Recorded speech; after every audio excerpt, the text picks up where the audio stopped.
په دې موقع لیکوالانو ته شیلډونه هم ورکړای شول.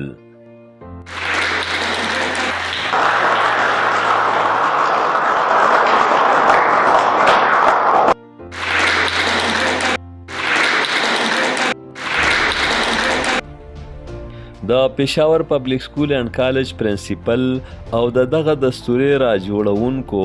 په خپلو خصوصي خبرو اترو کې داسې وویل. بسم اللہ الرحمن الرحیم. میں پرنسپل افتخار احمد پشاور پبلک اسکول اینڈ کالج ورثہ روڈ پشاور. آج جو ہے ہمارے اسکول میں ہمارے جو لٹریری سوسائٹی ہے پشاورین لٹریری سوسائٹی، اس کی نگرانی میں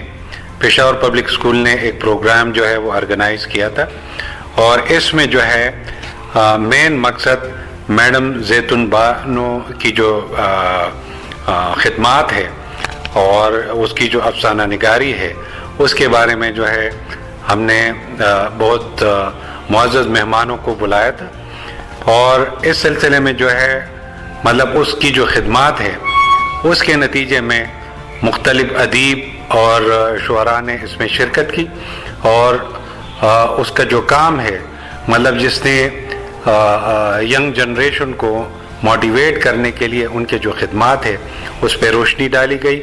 اور جس میں مین جو ہے والنٹیرزم کہ والنٹیئر جو ہے مطلب اس راستے میں جو ہے وہ اپنے خدمات پیش کرے تاکہ اور اسٹوڈنٹس اور اس ینگ جنریشن کو موٹیویٹ کیا جا سکے، تاکہ اس معاشرے کے اندر جو ہے ایک پازیٹیو چینج آ جائے. تو یہ انشاءاللہ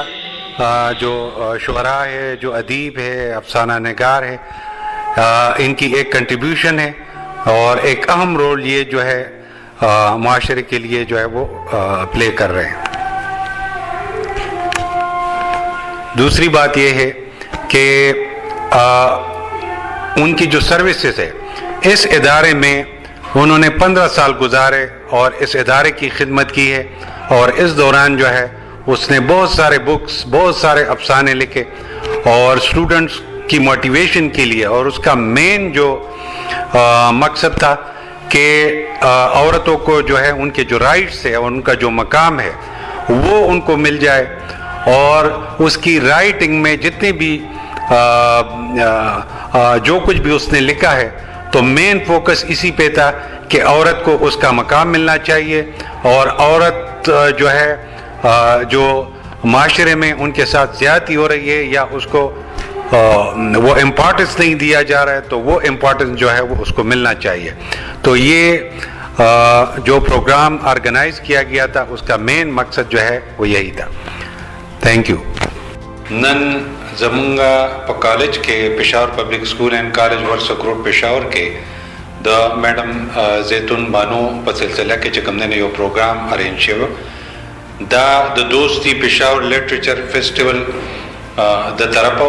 په دې کې چې کوم نه ډېر شاعرانو زبردست شاعرانو او ادیبانو شرکت وکړ، او د دې مقصد دا و چې د میډم زیتون بانو چې د هغې کم په ادب کې د هغې کم کنټریبیوشن دی، د هغې کم خدمات دي، په هغې باندې رڼا واچي دی. نو ټولو د خپل طرفه چې کوم دی نو ډېر ښکلې ښکلې او دغه خبرې وکړې، او د هغې چې کوم د زنانو دپاره او د هغې د مقام او د هغې کم رایټس دي هغې دپاره چې کوم دی نو هغې کم محنت کړی، په هغې باندې ډېر په بھرپور طریقې باندې په هغې باندې رڼا واچولې شوه،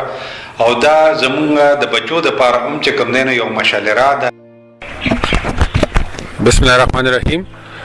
اجاز خان، نیشنل کمیشن فار ہیومن ڈیولپمنٹ، آرگنائزر دوستی پشاور لٹریچر فیسٹیول.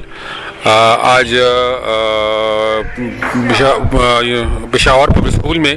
زیتن بانو میڈم کے اوپر ایک ورکشاپ کا انعقاد کیا گیا تھا، اور ان کو ٹریبیوٹ دینے کے لیے ایک پروگرام یہاں پہ منعقد کیا گیا تھا، اور جس میں ان کو خراج تحسین پیش کیا گیا۔ ان میں بڑے بڑے جو شعراء ہیں، ادیب ہیں، انہوں نے شرکت کی۔ ناصر سید صاحب، کلثوم زیب، سمینہ قادر اور بہت سے اور ادیبوں نے اس میں شرکت کی۔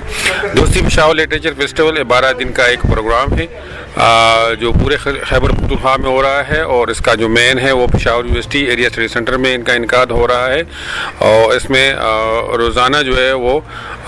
سیشنز ہوتے ہیں، اور تقریباً کوئی 150 کے قریب یہاں 12 دن میں سیشن اس میں ہوں گے، جس میں مختلف لوگ آئیں گے، ادیب آئیں گے، شاعر آئیں گے، اور مختلف نشست کا انعقاد کیا جائے گا، اور اس کے بارے میں بات کی جائے گی، اور نوجوان کو موقع دیا جائے گا کہ وہ ان ادیبوں کے ساتھ، شاعراء کے ساتھ جو ہے وہ بیٹھ سکے، اور ان سے تاریخ کے بارے میں، ادب کے بارے میں اور معیشت کے بارے میں جو ہے وہ سیکھ سکے۔ تو سب جو ہمارے یہاں پہ جو لوگ ہیں ان کو ان سے درخواست ہے کہ وہ ضرور اس میں شرکت کریں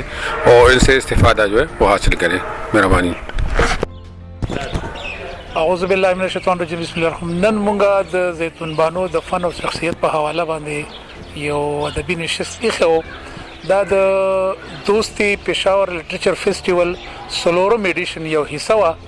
او زمونږ د خپل سکول اینډ کالج پېښور پبلک سکول اینډ کالج پېښورینز لټرري سوسایټي لخوا د هغې په مشترکه کاوش او کوشش باندې دا پروګرام نن مونږ دلته کې را جوړ کړی و۔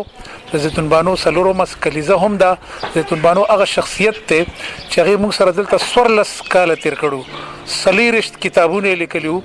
او د پښتو افسانې فرست لیډي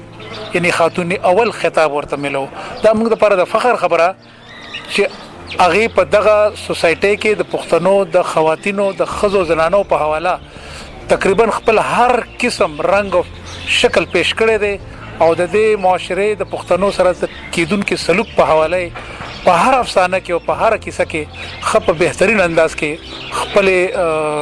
کوششونه کړي او خپل خیالات بیان کړي دي۔ د هغې افسانې، د هغې ډرامې، د هغې کتابونه زموږ د ټولو پښتنو لپاره، د ساوت ایشیا د پښتنو لپاره، بلکې ټولې دنیا د پښتنو د زنانو لپاره یو لارې مشال دی۔ نو نن ډېر خوشحاله یم چې دا پروګرام وشو، او دې کې موږ سره زموږ د پېښورین لټرري سوسایټي صدر پروفیسر افشا بانو چې د زیتون بانو لور ده، هغې موږ سره شرکت کړی او موږ ته فخر دی چې د دې سوسایټۍ زموږ د پېښورین لټرري سوسایټي صدارت هغې کوي، او موږ به آینده هم کوشش کوو چې دغسې پروګرامونه د هغې په حواله را جوړ کړو۔ ډېره مننه۔ محترمه زیتون بانو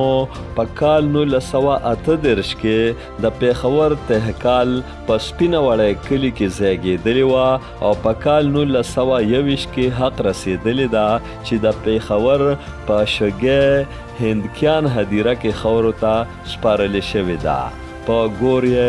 نورشاه۔ د ځوان کل ښځو او سړو به ورته د احترام په وجه مور بیبي ویل۔ امجد علي خادم، پښتونخوا ټي وي، پیښور۔